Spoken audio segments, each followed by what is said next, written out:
ទន្លេហូរស្ងាត់ជ្រងំនៅពេលរាត្រីបងនឹងអូននឹងអង្គុយក្បែរគ្នានៅលើទូកតូចខ្យល់ត្រជាក់បក់មកបកាយយើងទាំងពីរពលឺព្រះច័ន្ទរះថ្លាយ៉ាងស្រងបំប្រងណាពេលដងបងលោតញាប់ពេលបានចិត្តអូនមានតែយើងពីរនាក់នៅកណ្ដាលទឹកគ្មានអ្នកណាមករំខានក្តីសុខយើងឡើយមកជិះទូកជាមួយនឹងបងណាមានមេមើលហ្វូមការរំចង់រីកពេញដីទឹកព្រះច័ន្ទពេញវងជាសាក្សីស្នេហាបងនឹងថែរក្សាអូនជារៀងរហូ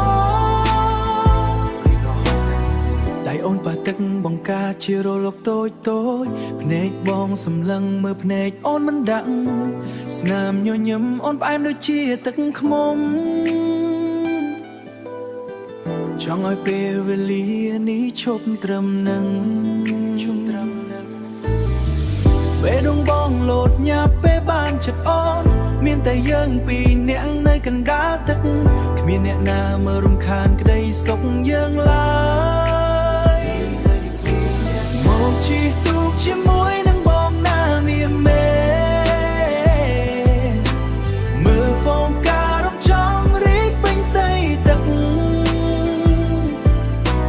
ព្រះច័ន្ទពេញវងជាសាក្សីស្នេហាបងនឹងថែរក្សាអូនជារៀងរហូតទោះជាផ្ទៃមេឃប្រែពណ៌ទៅយ៉ាងណាក៏បងមិនដែលបងអូនចោលឡើយអូនគឺជាពិភពលោករបស់បងក្តីស្នេហ៍បងពិតជាជ្រៅជាងទឹកស្ទឹងទៅទៀតជ្រៅជាងទឹកស្ទឹងមកជិះទូកជាមួយនឹងបងណាមានមេមើលហ្វូមការរំចង់រីកពេញដីទឹកព្រះច័ន្ទពេញវងជាសាក្សីស្នេហាបងនឹងថែរក្សាអូនជារៀងរហូ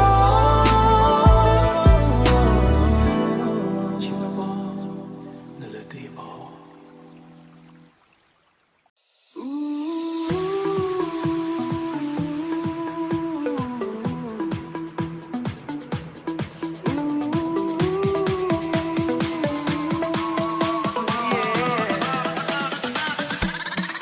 ទឹកទន្លេហូរស្ងាត់ជ្រងំនៅពេលរាត្រី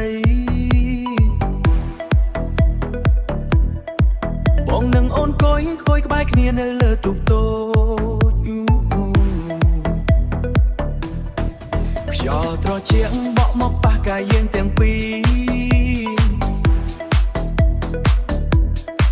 ពន្លឺព្រះច័ន្ទរះថ្លាយ៉ាងស្រស់បំព្រងណាបេះដូងបងលោតញាប់ពេលបានចិត្តអូនមានតែយើងពីរនាក់នៅកណ្ដាលទឹកគ្មានអ្នកណាមករំខានក្តីសុខយើងឡើយមានតែយើងពីរនាក់មកជិះទូកជាមួយនឹងបងណាមានមេ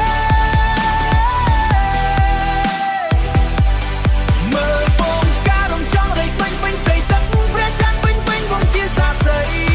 ស្នេហាបងនឹងថែរក្សាអូនជារៀងរហូត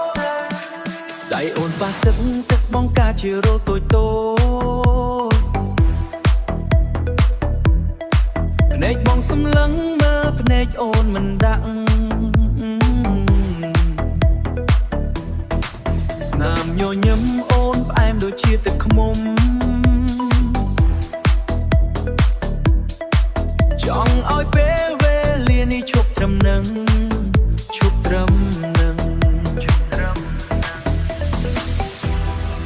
ទោះជាផ្ទៃមេឃប្រែពណ៌ទៅយ៉ាងណា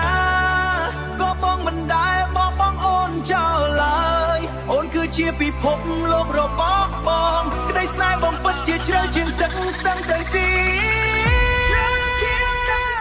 មកជិះទូកជាមួយនឹងបង